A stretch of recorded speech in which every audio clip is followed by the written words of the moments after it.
Hey everyone, welcome to my channel. This is the second video for the winter garden series.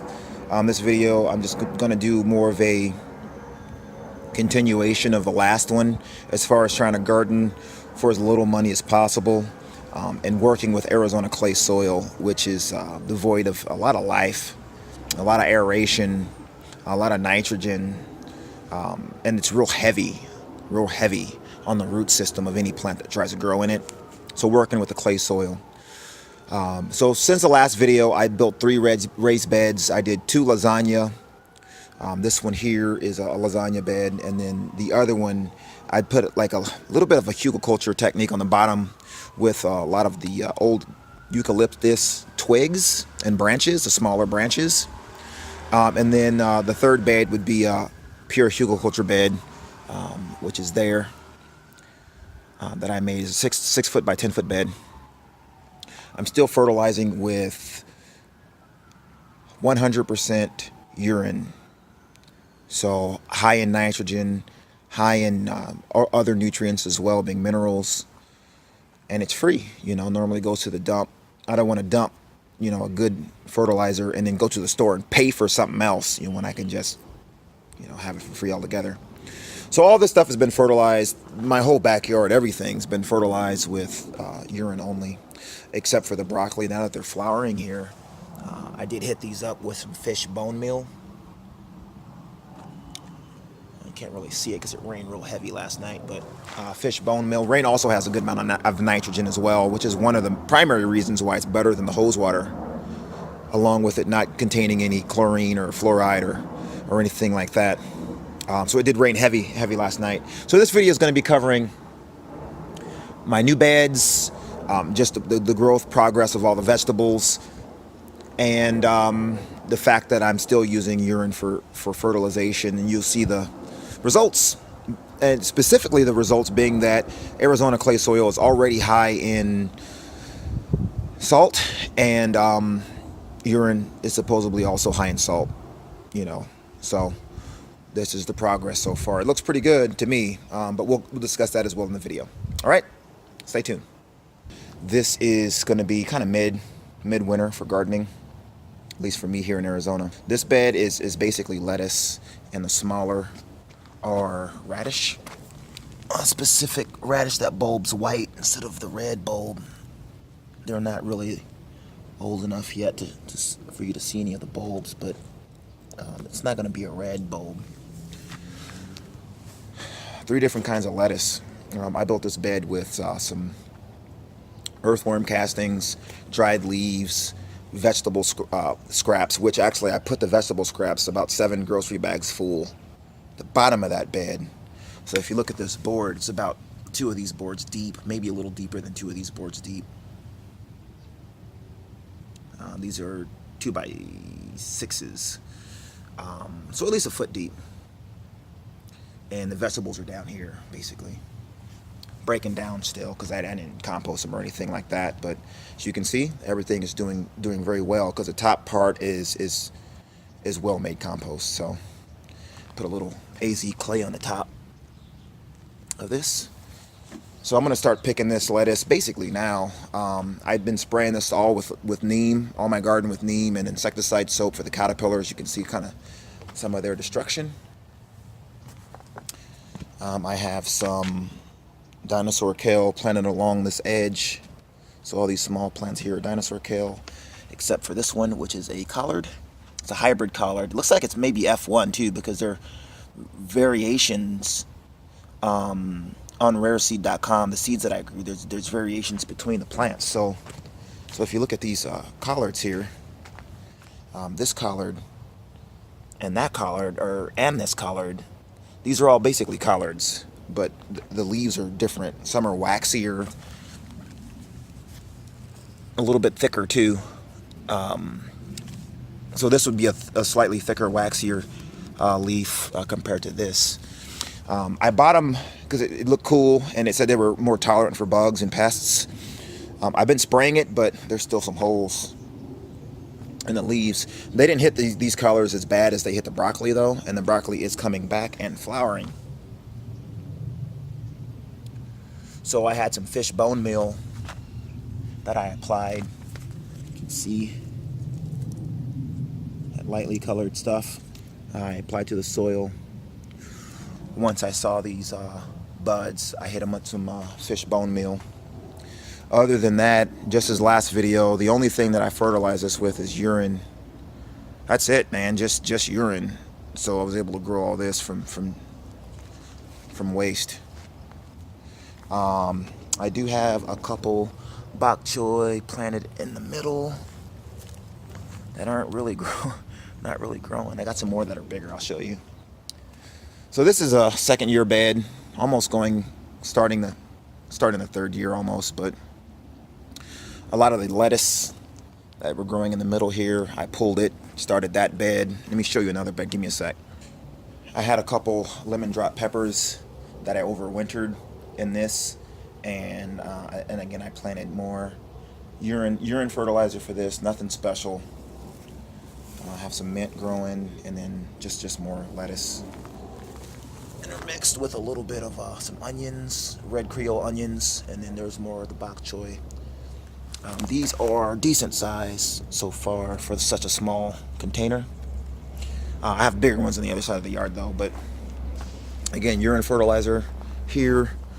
This is one of my air layer trees. I have a video on that, so if you want to learn how to get a free tree by rooting it. So if you see that plastic on the branch there with soil inside of it, you can root your a new tree right as a branch right on the mother tree.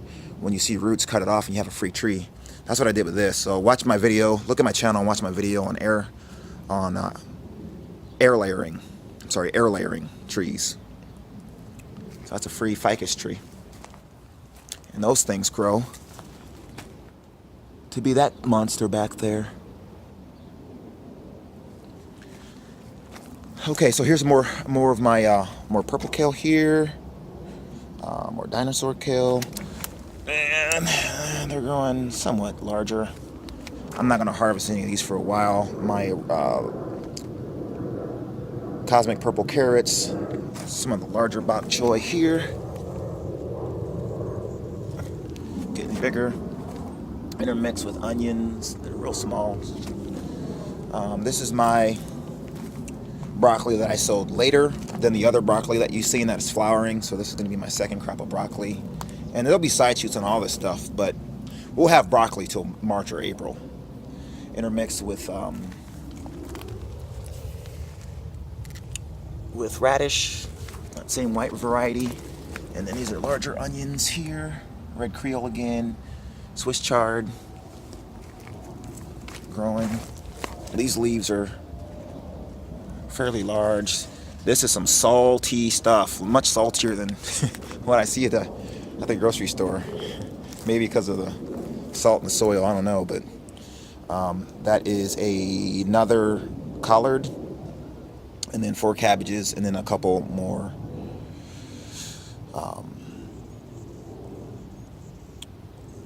kale with intermix again with radish. So this is also the same age bed as the first bed. Doing really well. Water it once a day. Today I'm not going to water because there's an 80% chance of rain at around maybe 7 p.m. I don't know where I think it's going to be coming from the east, but this shade cloth I'm going to use for my summer garden. I'll touch on it just now in the video. I built a Hugelkultur bed. I had some at my grandpa's house, some 2x8s by 20 foot long. They wouldn't fit in the truck. I would have made this bed 20 foot long and just brought it all the way over. But I had to make it fit to drive 30 minutes. So I cut them down to 10 foot. So this is 10 by 6. And then I basically built the soil all the way down. And with Hugelkultur, you have logs that break down over the course of 10 years, big fat logs on the bottom. And then you just add maybe some leaves or whatever you want. So I've just put logs, leaves off my eucalyptus trees. And those break down really slow, those leaves, by the way, eucalyptus leaves down here. So that probably makes up about this much of it. and then maybe about this much of compost, and then the rest is hay, which is actually sprouting. Look at this. Sprouting all over this thing. I gotta cover this up with something. I'll cover it up for the rest of the winter, but hay and horse manure I put in there, and it got up to about 130 degrees, and then it stayed like that for about a week and a half, and it died down. But I'm gonna put that shade cloth over this because it's 2 by 12, so it'll come over 10 foot and then down 2 foot. And this is south facing. This is south here. So since my last video, I built this, and let me show you the other bed I built. This is the last bed I built. So the church parking lot behind my house, there's oleander bushes. There's like 100 of them, at least. Around 100 oleander bushes. Not exaggerating, there's a lot of them. And around 3 times a year, I can get a pretty big amount of leaves.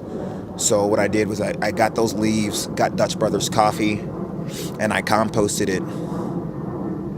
And that's what you see here. So on the bottom of this, it's kind of like so I'm kind of doing like the layered no-dig garden approach, kind of mixed with Hugelkultur. So on the bottom of this thing, it's underneath the cardboard. There's small twigs, the last that I could find in my yard. A lot of twigs along the whole thing, and then leaves. And then I put the cardboard, I wet it all down, put the cardboard on top. Actually, I'm sorry, some coffee grounds under there as well. Just a little bit of coffee grounds. Wet it all down, put the cardboard on top, wet it a couple times. And then I had a whole bunch more leaves, so I put more leaves, coffee grounds, mix it together, wet it, and then a layer of compost, maybe about this thick, wet it. Then I put more leaves with coffee grounds, mixed it together, wet it, and then another layer of coffee grounds. And now I'm going through, and then I'm adding banana peels, and I'm just opening it up, maybe about this deep, putting a banana peel here and there for potassium, and then closing it back up. So this bed will be ready for the summer. And this was free. So the railroad ties were already on site, the bricks were on site, the cardboard we got for Christmas, the leaves were free. This whole bed I built literally for free.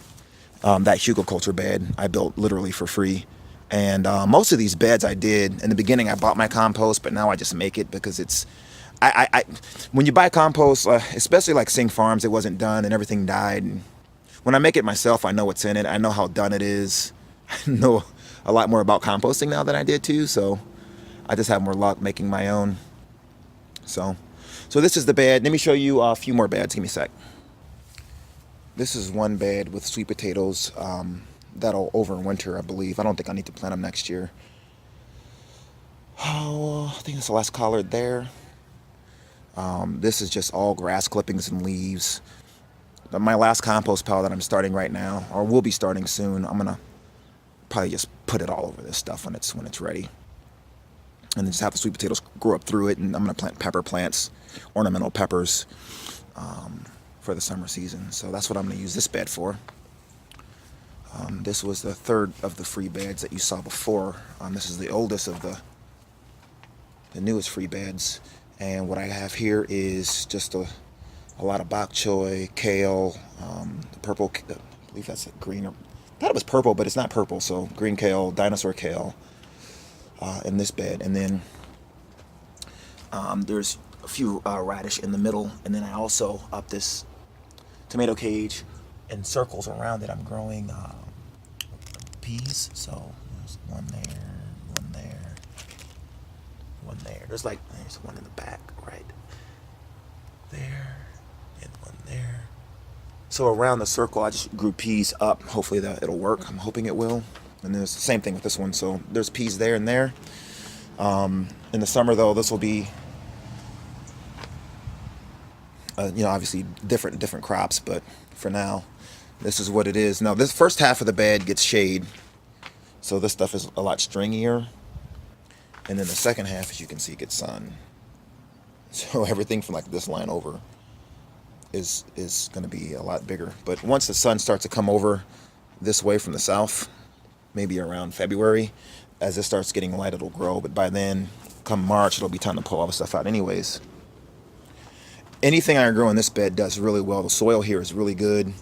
It's about as deep as 2 of these so far, and then underneath that is just really, really hard clay. Roots can't really penetrate this stuff too well. It's I mean, there's not much life in it either, so it's just dirt. So that's what I'm growing right now. So I could harvest. I'm going to start harvesting this kale here soon. The dinosaur kale, maybe in another month. I'll start harvesting that, as well as the bok choy. Switch chard, I'm already harvesting. Broccoli, I will be I've harvested the leaves of the broccoli so far. So far, I've harvested leaves from some of the broccoli for like a stir fry. I've harvested some of the cabbage leaves that I would normally just prune off for the same stir fry. Some Swiss chard and some collard greens. All 4 I put in a stir fry. So I'm already harvesting tons of radishes we've gotten so far. We have a lot more coming for the second round as well. And then lettuce. So the lettuce is barely maturing now, so I'm gonna start harvesting that as well. This is my my second successful winter season. So this is basically second year gardening for winter, at least winter-wise. This summer will be my second summer season. But I'm learning as I go, and I research a ton, like a lot. So let me show you the leaves on the other side. That will be the last of my winter composting. So this is it. So at the church next to my house, they have these trees. I need to find out what these are, the yellow leaves.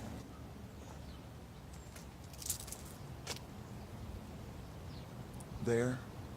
Those things drop leaves like crazy.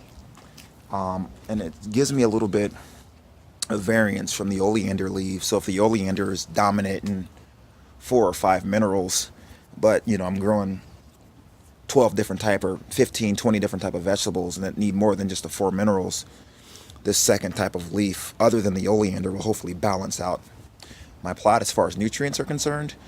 So what they had is a ride lawnmower. They rode and collected leaves and mulched them or not mulched, but shredded them for me. And they were able to ride the lawnmower, back it in, literally right here, and dump it. So they dump it right here, and I just pushed it to the side. That's where I did my last compost pile, but I think there's more leaves this time. So I might need to separate this into 2 piles. But when this is all said and done and composted, I got tons of bags, basically, worth of compost that's going to be locally made, the highest amount of microorganisms in it, rather than a bag compost that's been sitting for a month, 3 months, 5 months in a warehouse, and then it gets shipped to a store, and then it sits at the store, right, and then you buy it. This is going to be, the second it's ready, I can use it. It'll be fresh. I'll know what I put in it. I'm not putting any filler at all. No cardboard, nothing. Coffee grounds, maybe urine and leaves, maybe vegetable scraps, but I don't have any available right now to use. So I know exactly what's in this compost. But because the leaves are shredded, this is going to compost down like twice as fast. This will be ready in 21 days easy, using the California method, which I also have a video on. So definitely check out my channel. I have a video on composting that you can watch, one on air layering, one on building that Hugelkultur bed, and then all my other gardening videos. So check out my channel and subscribe for sure, because I'm going to have a lot more videos like this. Okay, if you have any questions or comments, definitely hit me up on YouTube. Otherwise, thanks a lot for watching.